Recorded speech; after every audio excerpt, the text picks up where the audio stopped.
Hey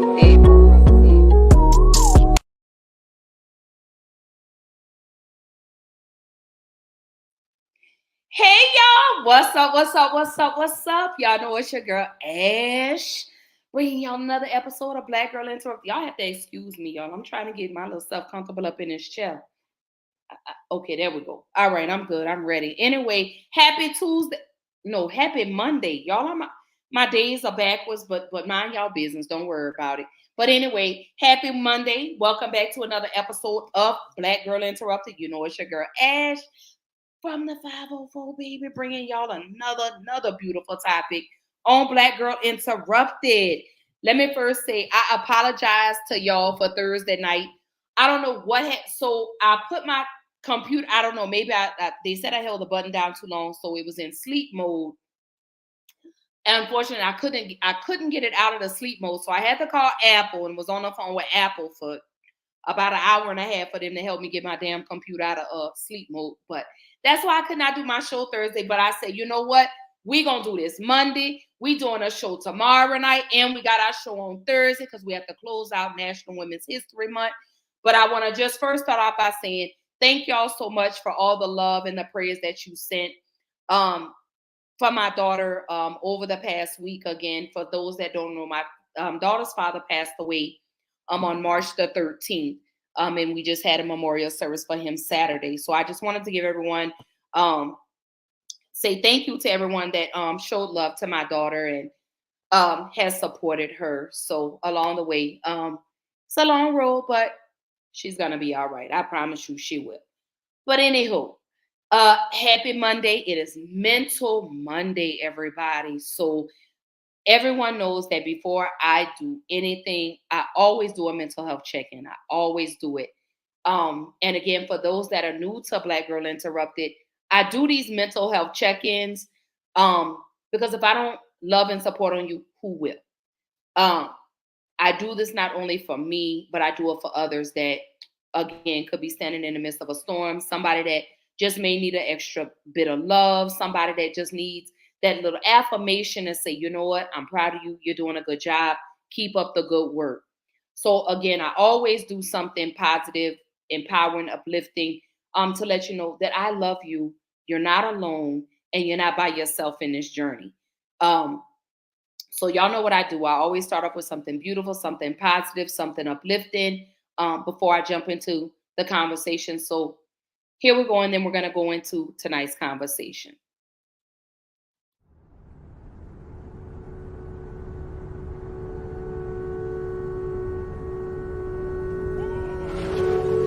Sometimes horrible things happen to good people. Life isn't fair, and it can be heart-wrenching. And if you're having one of those dark days, it's okay. It's okay. It's okay to feel that darkness. When challenges and issues come back to back to back to back, and it seems like something is after me, something is attacking me, something is attacking my journey, look for the lesson in it all. You will grow through what you go through. The question is, are you willing to go through it? When those bad things happen, what are you going to do? Are you going to let this horrible situation dictate the way you feel and the way you handle it? Are you going to fall over, fall down, fall apart? Or are you going to face this issue with courage and with resolution? You know darkness. So embrace that darkness. Don't look away from it. Own it. Step up to the challenge, no matter what you face. Start walking. Take that step. Every day, no matter what you are facing, get up and start walking. And never surrender.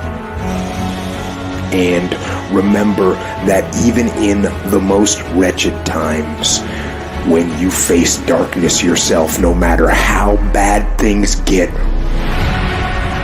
remember not to stop. Remember not to pause. Remember not to hesitate. Remember to put one foot in front of the other. Take that first step and start walking. And we will fight. And in fighting, we will win. And if not the battle, and if not the war, we will win because our spirit, it will never surrender.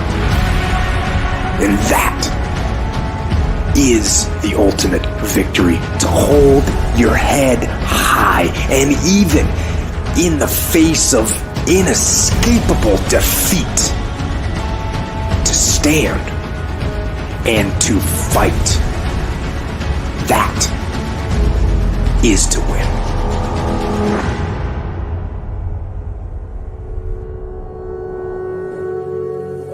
Don't allow yourself a switch off button.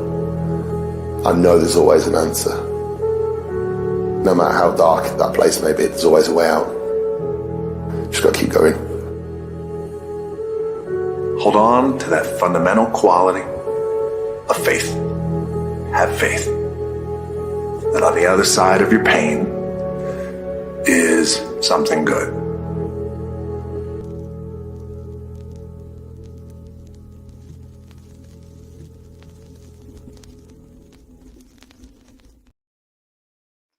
Whoop, whoop. All right, so that was for anybody that needed that today, even me, don't ever give up. And I say this all the time. Every episode, I tell y'all every episode, don't ever give up. Be mindful of the company that you keep and choose head, because when it comes to the things that you're trying to do in life, you have to pick one side of the coin and you need to choose heads every time. And I tell y'all this, and I know I'm gonna sound like a broken record, but I want you to keep going. No matter how hard it gets, patience.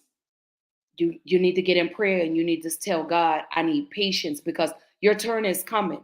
And you always have to understand it's never on your time, but it's always on God's time. I just brag and I just thank God of how he's really truly moved things for me. And if he could do it for me, he could absolutely do it for you. You just have to believe and you have to trust. And you just have to know that your time is coming. Your time may not be right now. Maybe God doesn't feel like you're ready for all of this. And he's going to give you a little bit at a time. But don't give up. Don't get discouraged. I know it's easier said than done. But I'm telling you, God is everything. He can move and give you whatever it is that your heart desires. You just have to be patient. Hey, sus. Hey, my sus. I love you. All right. So, my mental health check-in again, like I say, today is Monday. It is Mental Monday. So I'm praying everyone had a beautiful weekend. I'm praying that everyone's Monday has gone well. I'm praying that you have a beautiful rest of the week. And whatever's going on, leave it today because God is going to give you an opportunity tomorrow to try it all over again. Believe that. I promise you. Like, I wouldn't be telling you this if I couldn't attest to that. If I couldn't attest to how good God has been to me, then I wouldn't be sitting up here telling you how great he is because he's been wonderful to me. I just had to wait my turn. And everything is starting to come into fruition as I prayed for. And it's going to happen for you. I believe in you. I love you. I walk with you. I stand with you. I hold you up when I feel like you're falling down because I feel like that's what we're supposed to do. I feel like we are supposed to hold one another up. When you see a person falling, pull them up. It's okay to tap them on the shoulder and say, hey, come on. You got this. It's okay to empower somebody else. It's okay to encourage somebody else. That doesn't take anything away from you. Some I always love and encourage and empower and uplift somebody. I didn't always have that for me.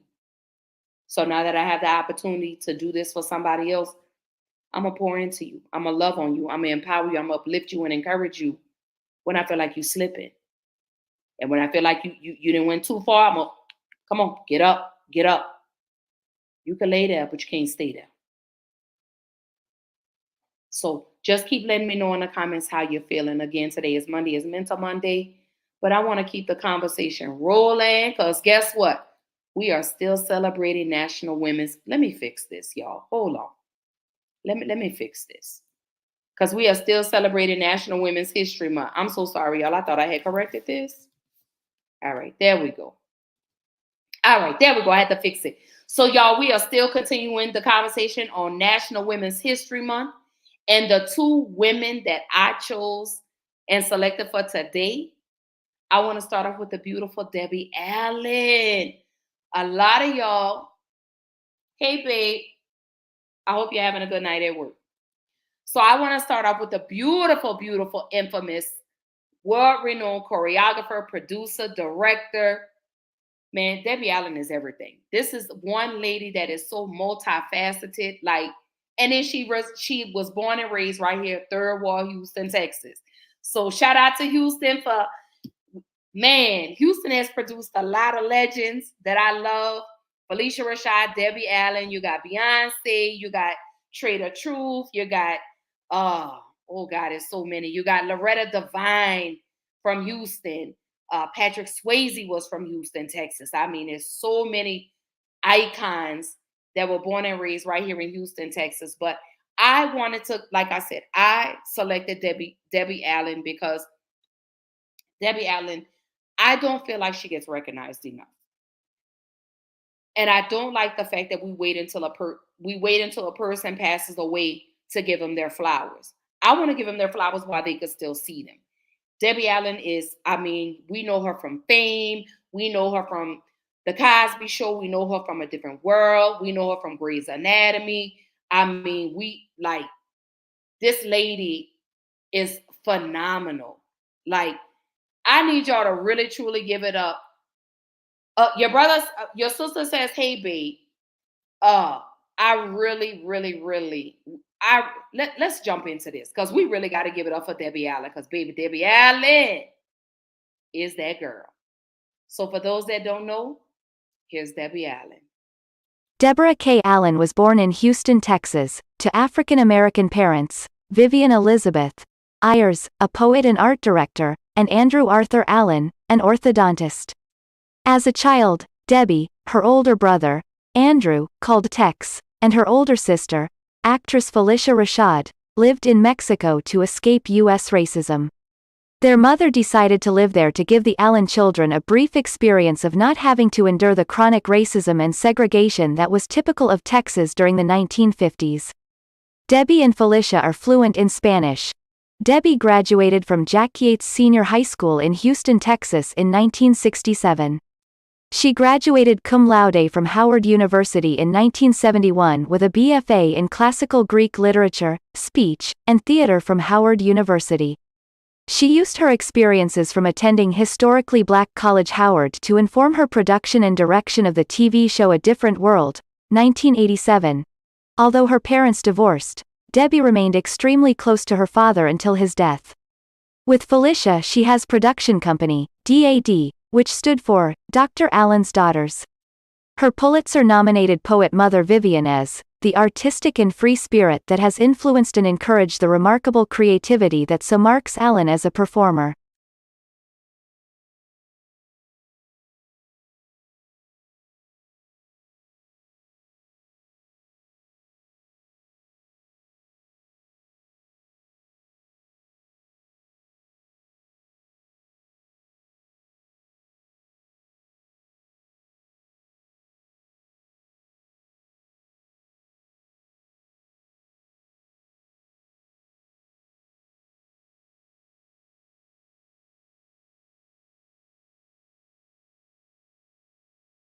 I don't know what just happened. I don't know why we having all these technical. Man, let me tell you something. Let's hold up. Let me try to roll that back. Hold on one moment. Deborah K. Allen was born in Houston, Texas, to African-American parents, Vivian Elizabeth. We're not gonna go there. I don't know what's going on with it. See, that's how let me tell you something. That's how you know the devil busy. Because here we are having a beautiful conversation, and we're talking about Debbie Allen, again, world-renowned producer, director, choreographer, philanthropist. Where I mean, it's just so many things we can say. Julia brother says, "What's up, big sis?" It's just, let me try to roll this back one more time. I don't know what's going on with it. See, that's why I be trying to tell y'all, devil be busy. Deborah K. Allen was born in Houston, Texas, to African American parents, Vivian Elizabeth Ayers, a poet and art director, and Andrew Arthur Allen. I don't know why it just keeps repeating, but that's not the one. Let's roll this one. Give me just one moment. We gonna do this. We gonna do this.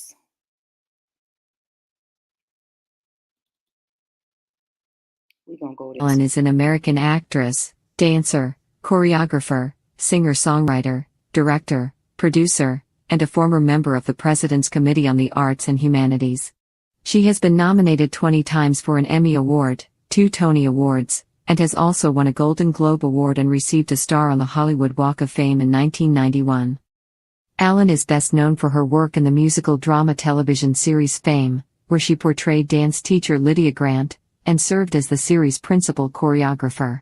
For this role in 1983 she received a Golden Globe Award for Best Actress, Television Series Musical or Comedy and 2 Primetime Emmy Award for Outstanding Choreography and was nominated for 4 Primetime Emmy Award for Outstanding Lead Actress in a Drama Series. Allen later began working as director and producer, most notably producing and directing 83 of 144 episodes of NBC comedy series A Different World. She returned to acting playing the leading role in the NBC sitcom In the House from 1995 to 1996, and in 2011 began playing Drive Catherine Avery in the ABC medical drama Grey's Anatomy, also serving as an executive producer/director. She has directed more than 50 television and film productions. In 2001, Allen opened the Debbie Allen Dance Academy in Los Angeles, where she currently teaches young dancers. She also taught choreography to former Los Angeles Lakers dancer-turned-singer, Paula Abdul. She is the younger sister of actress/director/singer Felicia Rashad. Early life. Allen was born in Houston, Texas, the third child to orthodontist Andrew Arthur Allen and Pulitzer Prize-nominated artist, poet, playwright, scholar, and publisher, Vivian Allen. She earned a BA degree in classical Greek literature, speech, and theater from Howard University and studied acting at HP Studio in New York City. She was a member of Chi Delta Mu Health Professional Fraternity. She holds honoris causa doctorates from Howard University and the University of North Carolina School of the Arts. Challenges with racism. Debbie Allen auditioned at the Houston Ballet Academy at the age of 12. Even though her audition performance exceeded beyond the qualifications of admission, Debbie Allen was denied admission to the school. A year after hearing this devastating news, Allen was given another chance and was admitted by a Russian instructor who accidentally saw Debbie Allen perform in a show. Once admission recruiters from the Houston Ballet Academy became aware of the situation, they allowed Allen to stay in the institution because they were pleased with the talent she had showcased. While at the academy, she trained under Suzelle Poole. Her experience at the Houston Ballet Academy is not the only time Allen had experienced racism. When she was 16, she had a successful audition for the North Carolina School of the Arts, and was given an opportunity to demonstrate dance techniques to other prospective students applying to the institution. Unfortunately, Allen was rejected acceptance due to her body not being suited for ballet. In many cases, African American dancers were often discouraged from dance because they were told their body structure did not fit the preferred stereotype ballet dancer's body. And I'm not going to play all of that because it's like 20 something minutes long. But when it came to Debbie Allen actually spoke about racism in her dance career. So I want to play that, but I want to jump back into the conversation about Debbie Allen. Here we go. I found it still to be very tough, and still. when I started directing Fame, I remember my first day wondering, what was I going to wear? Did I need to like man up and wear some macho looking clothes, or, will they pay attention to me? And, I ended up wearing my pink overalls, some lace socks, my perfume, and they loved me because not that I'm a woman or anything, but because I came prepared as a director. I went to work as a director, not as a black woman, not as a woman, but as a director. But often you don't get looked at like that. I mean, there's so many. I went on interviews for so many incredible movies because everyone was so impressed by my work, and they just wouldn't hire me. And one time they stopped and said, "You know what? You're the best one for this, but we're not going to hire you because you're a woman." And I went, "Okay, thanks, but I'm not going to cut off the breast, so I'll just have to deal with it." And I would think that my talent and ability would fill a quota. I'm black and I'm a woman. But I think because I come out of that world of theater and come out of the world of social and human injustice, I have no fear. I really don't have any fear. And that might be off-putting to people, that I can come in and express myself clearly, that I can say this is how I want to do it. And it's not looked at as great. Some people go, "Ooh, she's a bit much," or "Maybe we can't handle her," or I don't know. Sometimes I think it's not worked in my favor, but in the long run, at the end of the day, I'm still here and I'm doing so many great shows now and so many things. It's all good. It was blatant and blunt. I mean, I remember the day when, I won't say his name, grabbed my butt. And I was choreographing. He was a director. And he grabbed my butt, and I was trying to explain to him how I designed it for the camera. And he grabbed me on the ass. He said, "Don't you worry your little self about the camera." I collared him. I collared his son of a bitch. And I said, "You know what? You, first of all, take your hand off of don't ever touch me like that again. If you don't get the shots out of my head, you're going to be standing here all day trying to figure it out, and you will never direct again. Now what?" Well, honey, next thing you know, he said, "Debbie, I was calling action, cut." Oh, he learned his lesson. I did not wait for anybody's trial or go to court. I straightened his ass out right then. But, that comes to haunt you. Then they may say, "Oh, she's tough." But you became co-executive producer. Was that around that time? No, that incident happened early on when I started on Fame. And I never did go and cry to the executive. I didn't cry to anyone. I took care of it. Gangsta.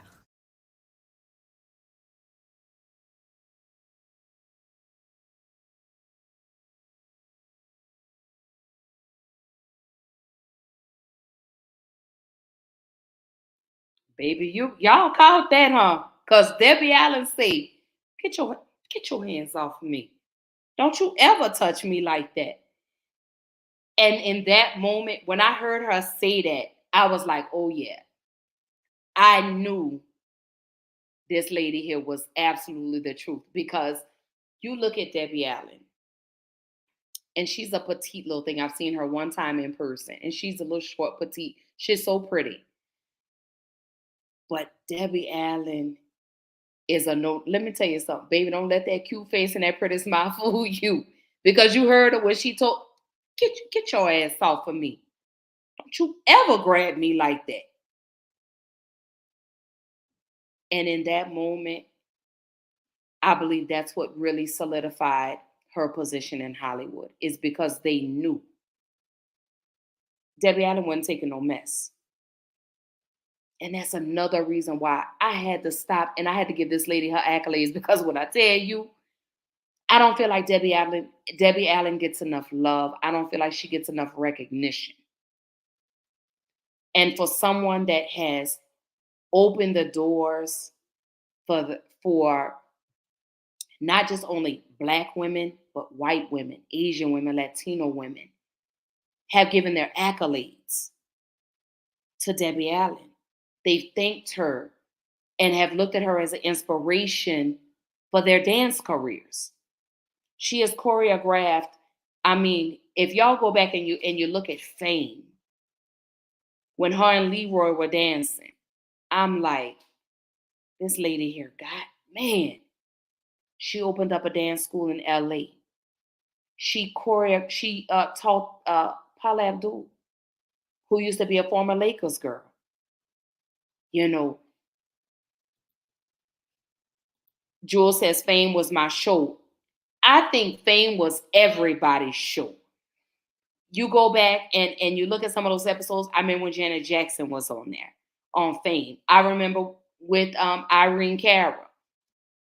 You know, I was looking at an interview with Debbie Allen, and she broke down talking about Irene Cara and working with the cast and how that changed the trajectory of Black women, particularly dancers. And I love that about her. I love her no nonsense type of style that she has, because Debbie Allen is Debbie Allen. It's, we're going to do it like this. And no, you can't tell me what to do. That is what solidified her spot to me in Hollywood. Because you heard her when she said they passed her up to be a dancer because she was a woman and she was Black. And you heard what she said. She said, well, I'm not cutting off my breast. In other words, you either take it or leave it. And Debbie Allen didn't worry about what the world had to say and who was going to support and what bridges she burned, because Debbie Allen came in and she built her own table. And she built this table big enough for everybody, no matter the race. And that is why, specifically, why I selected Debbie Allen as a woman that I wanted to give my accolades to. I wanted to just show her buku love, because I'm going to repeat this again. I don't feel like she gets enough love. I don't feel like she gets enough recognition. You know, I just don't feel that way. Other people may feel differently, but I just don't feel like she does. She changed she changed the way things were on when she was on A Different World. They spoke about AIDS. They talked about teen pregnancy, things like that. Those were topics that Debbie Allen helped push to Bill Cosby and say, hey, I believe these are topics we need to address on this show. Domestic violence. We saw those episodes. And if we could just, and I say this all the time, the 90s was absolutely a time to be alive. I wish we could just go back to those times when we had morals, when we had respect. We don't have that anymore. But Debbie Allen, she demanded her respect. And they gave it to her. And again, she didn't care if you liked it or not. Period. I'm going to run this. This is my show. You can't take this from me. So, I mean, like I say, I go back and I just look at Debbie Allen and I'm just like, this woman is a dancer, a singer, a choreographer, a director, a producer, and a former member of the President's Committee on the Arts and Humanity. This woman is amazing. She's nothing short of amazing. And this is what I mean when I say to us as Black women. Sometimes we have to build our own bridges to get over when people take them away from us. Sometimes we have to go where we're not invited. Sometimes we have to kick the door in ourselves and build our own tables. And that's exactly what Debbie Allen did for Black women, Black men, for dancers, for the community, for TV, movies. Debbie Allen did that. Debbie Allen did that. Debbie Allen said, just watch this. Just watch. Watch what I do. Watch what I do. And she did it. And here she is at 76 years old, still dancing, still choreographing things, still directing, still producing.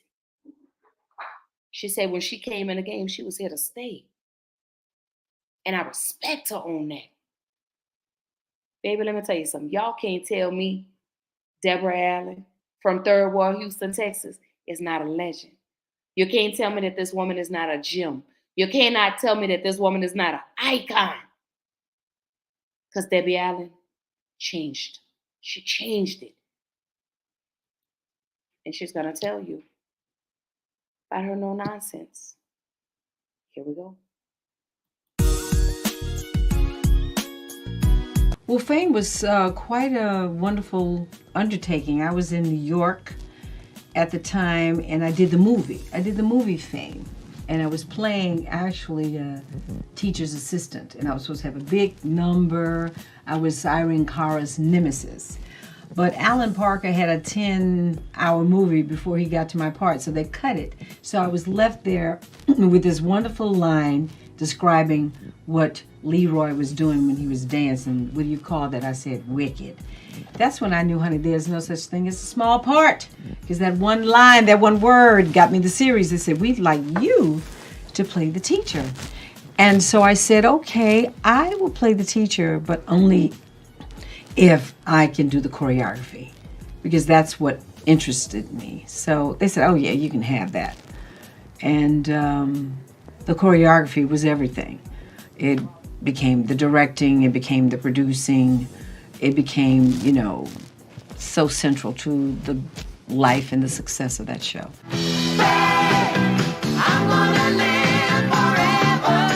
You never really know. But we knew we were doing something that felt awfully good. And it was a lot of hard work, and we really enjoyed it. I think the moment we had a clue of the power of Fame was when we got off the plane in London to do our first tour. And it was like, oh my God, it was like we were the Beatles. The people were screaming and the people were clamoring. It was like, honey, what? Who are we? And there, it just went up from there. When I did Fame, everybody was a cowboy. They were in cowboy boots. It was all good. I mean, there was only 2 women. There was me and the script supervisor. Oh, there was also Marilyn Matthews, costume designer. But that was it. There were no women to speak of. Women are born to go through so much. We make great producers because we can take the pain and the criticism. And I don't think we have the ego quite. Because we're used to children talking back. We're used to, going through crap. I remember being on the set once and I was choreographing Fame. That was one step away from directing. And how I became a director on Fame was most of the directors didn't know how to shoot dance. So they would go home and I would shoot the numbers for them. But I remember this director one day, and I would write out notes to help the directors. To say, okay, this is going to happen. This is what this shot needs to be, a dolly shot, close up here, blah, blah, blah. So I was giving him this information. He actually patted me on my butt and said, don't you worry your little self about what the shots are.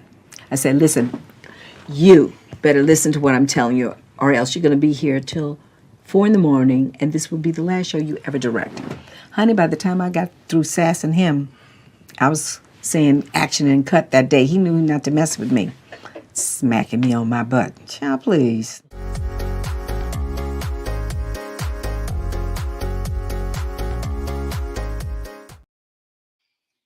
Baby, let me tell you, that is definitely a legend. When I tell you Fame, the show, the movie, very pivotal in Black history. I think I should do a show about that. You know what? I'm gonna do a show where we just dedicate. You know what? I got an idea that I'm definitely gonna. Yeah, I got something brewing in the back of my head. We're gonna do. Debbie Allen, let me say this to you. Thank you for all that you have done to change the trajectory in Black history. Thank you for standing up for not only you, but for other Black women that have followed in your footsteps. Thank you for putting your foot down and letting them know that women can do the same thing that men do. Thank you for being that voice. Thank you for opening the door and paving the way again for the little Black girls and the little white girls and the little Hispanic girls and the little Asian girls that look at you as an inspiration and how you've come and you've changed the dance game for them. Shout out to you for being on Dance Moms. Shout out to you for bringing those important topics to a different world. Thank you. Thank you. Thank you. And that is a living legend, Debbie Allen. Man. Oh, I wish my little sound thing worked. Look, I want to clap. Like, wait, wait. There we go. I don't know if y'all can hear the little clap, but I just had to do a round of applause for, for Debbie Allen, because she is nothing short of amazing. Brittany Brown says, thank you for being that voice uninterrupted, regardless of the stereotypes of Black women. Like, man, when I tell you, there was no way that I could not give Debbie Allen her flowers. There was just no way. Because that woman, and if I could see her, and if Debbie Allen, if you see this show, I love you. I love you. I love you. And thank you for just being you. Thank you for everything that you do and continue to do for everybody of all races, all ages, all creeds, religions, backgrounds. Thank you, Miss Debbie Allen, for all that you do. Another hidden figure, National Women's History Month here on Black Girl Interrupted. Hey, Black Girl Interrupted. Y'all don't laugh at me. I know I can't sing. Like, I don't be trying to. I just really be trying to have fun. So this next icon that I found that some may not know, but I want to talk about this legend, this icon who is no longer here with us, who again is another hidden figure that I feel like deserves her roses, deserves her accolades, because this woman here really truly changed the game for Black women. And I mean literally changed the game. Tonight, our next hidden figure is Mamie Johnson. For those that don't know who Mamie Johnson is, I'm about to learn you. What them old folks say, sit down, let me learn you something. Here's Mamie Johnson. A lot of young people don't realize. Wrong one, y'all. Hold on, here we go. Tell me what it was like for you growing up in Ridgeway. Beautiful. Yeah? Yeah. You know, when you're a child and you have... Wrong one, y'all. Here we go. Mamie Johnson. Y'all forgive me. A lot of young people don't realize that there is a woman's, basically a white woman's. It was all white. League. Yeah, it was. What was it called? It was called the All-American Baseball. Yeah, I got some pictures downstairs now. I was invited to one of their reunions this year to Texas. And they paid all my expenses and treated me very, very, very well. And I understand that there was the movie, A Field of Their Own, or something. A League of Their Own. Their Own. A League of Their Own. Was basically about that women's It was. There's a scene in there that supposedly is about you. Yeah. Describe that. Yeah, because I made a statement on an interview one time about the League of Their Own, and they included this black lady throwing the ball back, but they wouldn't let us say anything because it was the same statement that I had made. I don't remember the exact words, but it was the statement that I had made about them. And the statement was? I don't even remember what it was right now, but it was pertaining to them playing or something of that nature. And when she did throw the ball back, the words were spoken somewhere else, but she didn't speak them. Yeah. She didn't say them because I was told that I could have sued them if she had spoken the words that I had said. But they didn't let us say anything. They just let us throw the ball.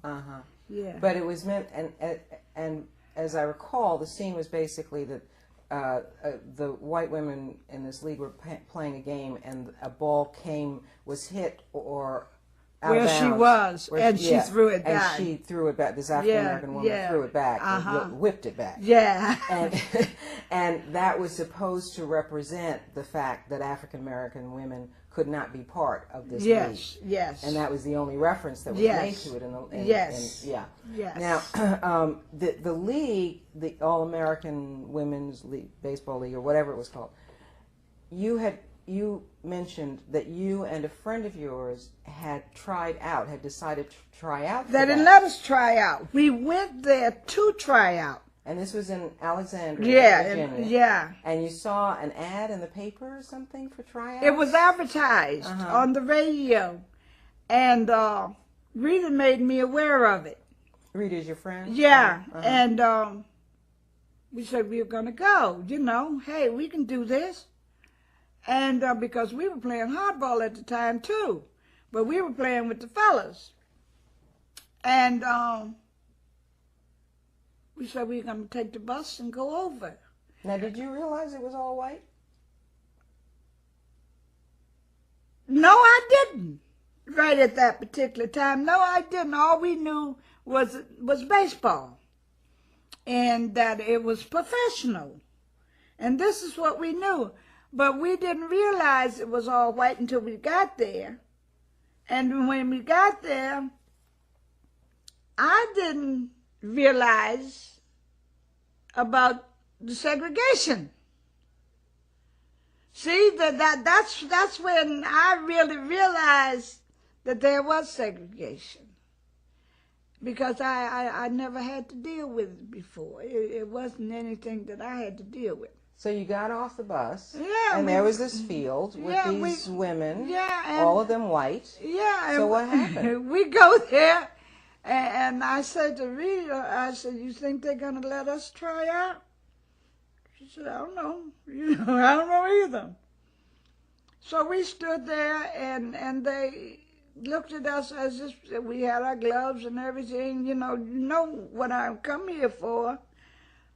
So they just looked at us as if to say, what do you want? So I said to Rita, I said, well, I don't think we're going to make no headway here. We better go on back home. And we left. But they wouldn't give us the opportunity to try out. Mm-hmm. So how did that make you feel? Were you angry about it? Were you just sad? Were you? No, because I went back playing with the boys. It didn't bother me. But it dawned on me what was really going on, that they think that I'm not as good as you are, and you out of your mind. So it really didn't bother me. Okay. Whatever. So that's the way that went. Oh, Mamie Johnson. Baby, when I tell y'all, for those that do not know who Mamie Johnson is, she was an American professional baseball player who was one of 3 women and the first female pitcher to play in the Negro leagues. In that particular interview, Mamie Johnson was talking about the movie A League of Their Own, because they based the movie off of, it wasn't solely based on her, but they did make references about her in the movie.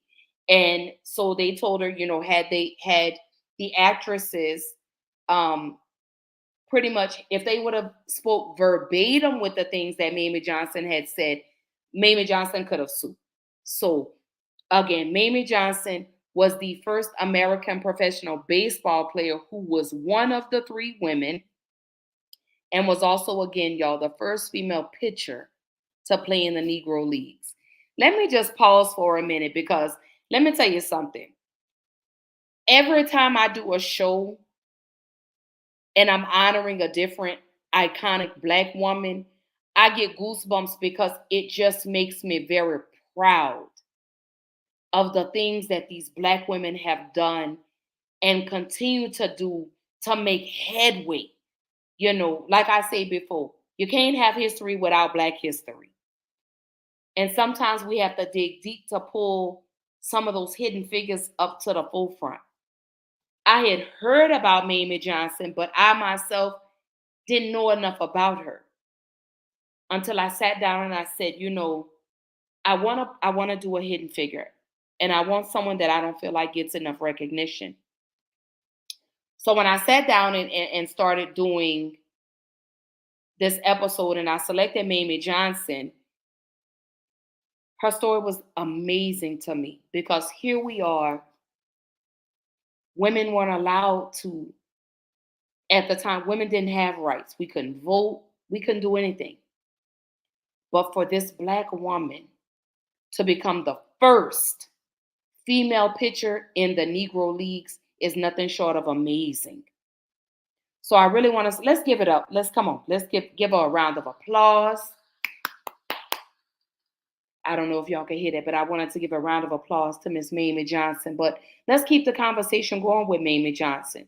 So for those that don't know, Mamie Johnson, she was born in Ridgeway, South Carolina. She was born Mamie Belton. I do apologize. She was born Mamie Belton on September 27, 1935 in Ridgeway, South Carolina. So she's a Southern girl, y'all. Southern girl with some Southern roots. And so how Mamie Johnson, at the age of 17, she had wanted to pursue a baseball career. She also tried out for the All-American Girls Professional Baseball League. And despite her being a skilled player with lots of experience and the Major League Baseball, the men being integrated by this time, Mamie was not allowed to play due to the color of her skin. So at 17 years old, she tried out and they wouldn't let her play because of the color of her skin. History is repeating itself. Let me, like I stated a couple weeks ago, slavery just ended, 150 something years ago? And if Mamie Johnson was born in 1935 and she tried out at the age of 17, she was what? That was 1952.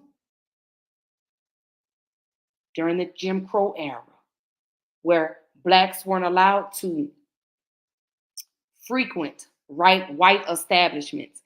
Blacks could not play in white sports. They didn't feel like we were good enough. But Mamie said, hold up, it doesn't even matter. Because soon after this rejection, an opportunity arose for her to try out for the Indianapolis Clowns.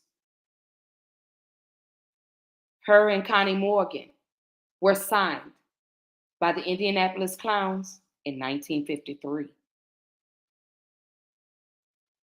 We as Black women have said we're no longer taking no for an answer. Mamie Johnson say, no, this not. Y'all can't keep telling me I can't do this, and I know this is what I want to do. This is my dream. And finally, she got her shot, which eventually led her to the Negro Leagues. This woman here was a right-handed pitcher with a deceptively hard fastball. She also threw a slider, circle, changeup, curveball, screwball, and a knuckleball. And Satchel Paige, for those that don't know who he is, she received pointers on pitching on the curveball. Satchel Paige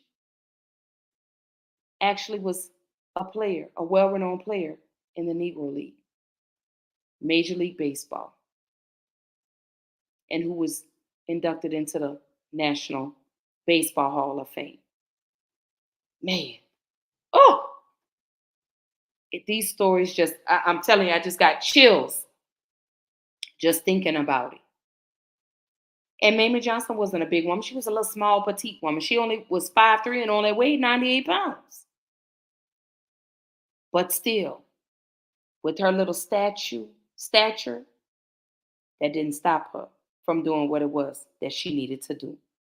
So here we go as we keep the conversation going about Mamie Johnson and women playing in the league. Do you think that any young women can follow in your footsteps in terms of playing baseball in the major leagues? Yes. Yes. There's some young ladies now that can play baseball, but they're not given the opportunity. See, I was just fortunate to be at the right place at the right time and got the opportunity, and there was someone there to introduce me to this. Because if Mr. Dyson don't be there, I don't be there. I don't get there. So if the opportunity presented themselves, there is some young ladies right now could be playing basketball, pro basketball. I don't mean in the ladies' league. I mean with the fellas, if they would let them. Why don't they let them? They're small-minded. A woman ain't supposed to do nothing no better than him. And some men are still like that today. Really. That young man over there might be like that. You like that?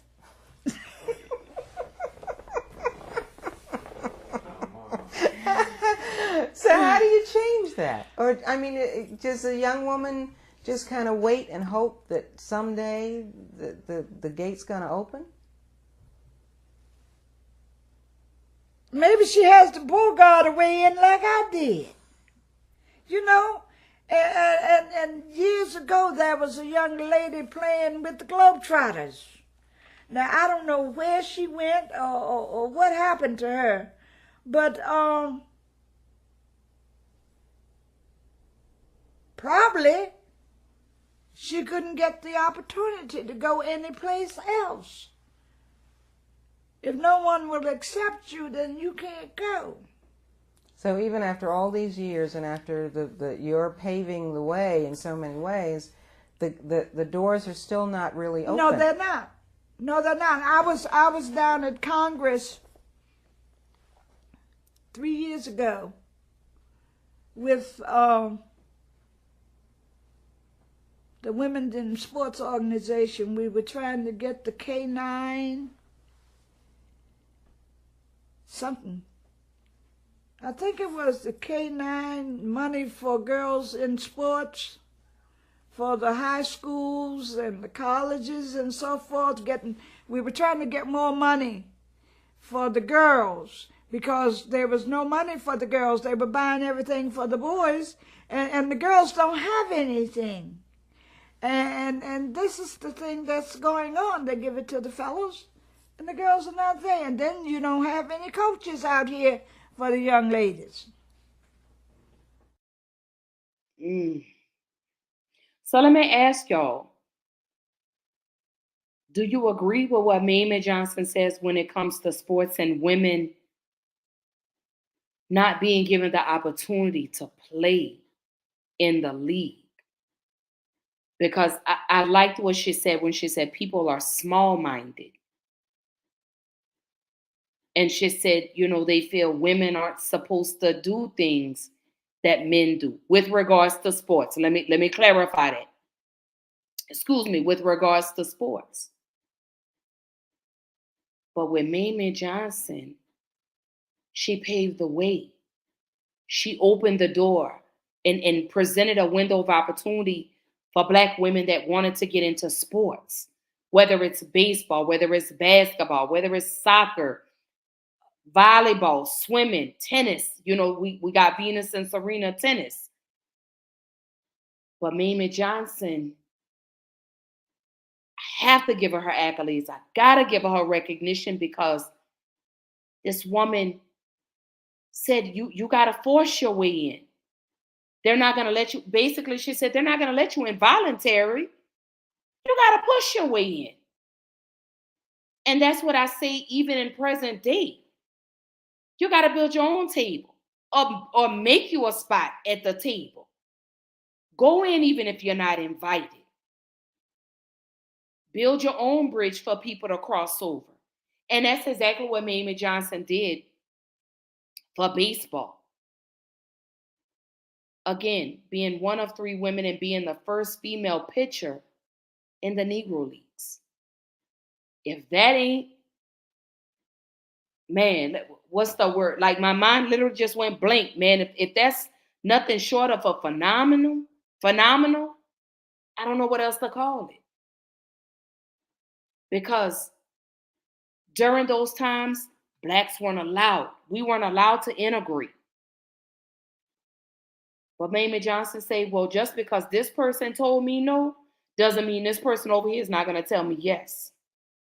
So Mamie Johnson said, when the opportunity presented itself, I took it. And that's what I say to others out here. If that window of opportunity opens, baby, take it. All these legends that we're paying homage to have opened the door and paved the way for us in so many ways. Some of us are afraid to take the opportunity. Some of us are afraid of being rejected. Some of us are afraid of people telling us no. But Mamie Johnson, Debbie Allen, Diane Carroll, the Order of Tents did not take no for an answer. They had a vision. Someone believed in these ladies' visions and it came into fruition. Debbie Allen, world-renowned choreographer, actress, director, producer, singer, all of that, paved the way for little black girls to be dancers. Mamie Johnson paved the way for black women in sports, baseball in particular.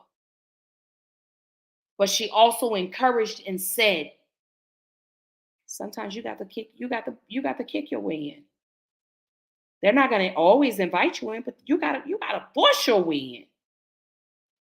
And the reason they're like that, as she said, is because they're small-minded.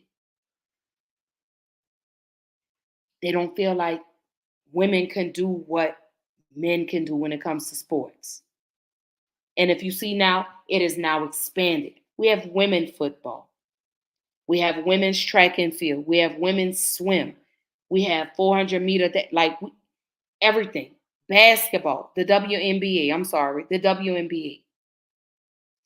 Women's soccer, women's volleyball, gymnastics. But most importantly, a lot of these male-dominated sports, women are now playing. And I love that. I love the fact that Mamie Johnson didn't take no for an answer. I love the fact that Mamie Johnson says, what you won't do, somebody else will. If you don't accept me, I'm gonna kick the door in and I'm gonna make my way in. I'm gonna build this up. So I give accolades to Miss Mamie Johnson and for everything that she's done to leave her mark in Black history. Mamie Johnson not only is an icon, but a legend in her own right. A woman that defied all the odds. A woman that even when people said no, somebody believed in her and gave her that window of opportunity. So to close out the segment, I want to say, Mamie Johnson, thank you for your contributions and everything that you've done, not only in the sports world, but in the Black community. Thank you for opening those doors for little girls to walk through that want to play baseball. Excuse me. Thank you for opening the door for those little girls that want to play basketball, baseball, tennis, soccer. Thank you for being the face, as well as one of 3 women and the first female pitcher in the Negro Leagues. And on that note, Miss Mamie Johnson, although you are no longer here in body, but you are still here with us in spirit, I wanted to give you your accolades and your flowers and tell you you are truly a gem here on Black Girl Interrupted podcast. These legends, these amazing women that I've had the pleasure to speak about. I love this. I love being able to reach back into the history and pay homage to these beautiful hidden figures, to the ones that we don't hear about all the time, the ones we don't give flowers to until they're gone. But I wanted to stop and take a step back and pay homage to Debbie Allen and Mamie Johnson. Again, two iconic figures in the Black that are pivotal, and have been pivotal in the Black community, especially Black women. And that is the end of that. Man. So let me go into my final thoughts, and then we're going to discuss the upcoming episodes for Black Girl Interrupted. I almost did. I would want to say I did that. My final close, like my closing, final remarks. I want to say I did that just a minute ago. But hey, let me say this. We as Black women, we have the ability to do and be anything that we want to be. As long as we put our minds to it and we don't give up and we don't get discouraged and we don't get sidetracked, of course, we know life is going to happen. Things are going to recur. Everybody's not going to want you in their space. But going back and looking at Mamie Johnson and Debbie Allen, these two no-nonsense taking women said, I don't care if you don't like me, but you are going to respect me. Debbie Allen. Debbie Allen paved her way in the dance industry, where she was calling the shots. She was producing, directing, singing. Mamie Johnson. You're kicked out of one space, and she said, that's okay. My window of opportunity will come back around again. And in 1953, it did. To be taught by the great Satchel Paige is nothing short of amazing, because he is truly an icon, not only in Black history, but in the MLB, Major League Baseball. Satchel Paige. Another legend gone too soon.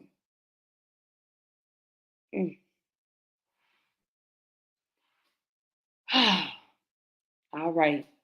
I guess that was my closing. That was my final thoughts. So now to discuss the upcoming episodes for Black Girl Interrupted.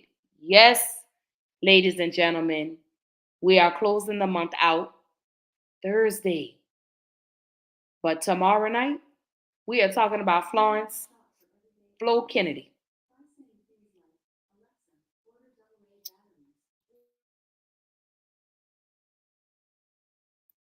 I'm so sorry, y'all. Alexa had started talking.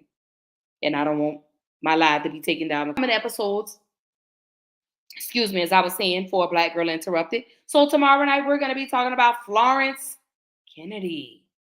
Florence Kennedy was not only a lawyer, but she was a rights activist. She was a civil rights activist who has walked along some of the greats, such as Gloria Steinem. She was a civil rights activist, a lecturer, a radical feminist, and a lawyer. And baby, when I tell y'all about this Florence Kennedy, now that woman wasn't nobody to play with.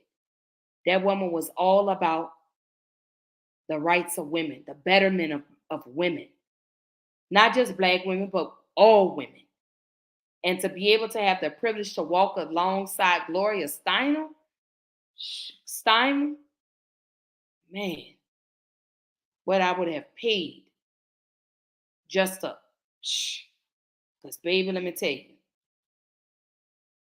this Florence, who was from Kansas City, Missouri, baby, who graduated at the top of her class, Lincoln High School. I'm not going to tell you too much about her, but Florence Kennedy, baby, I can't wait to discuss her tomorrow, because baby, when I tell you this woman here, no nonsense, and tolerated zero disrespect.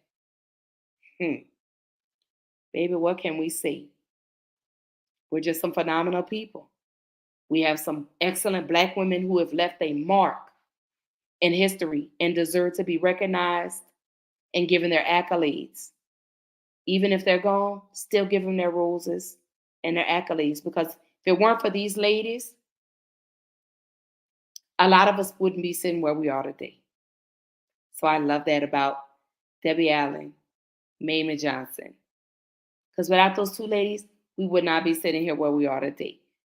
When it comes to sports, when it comes to dance, TV, choreography, producing, Debbie Allen.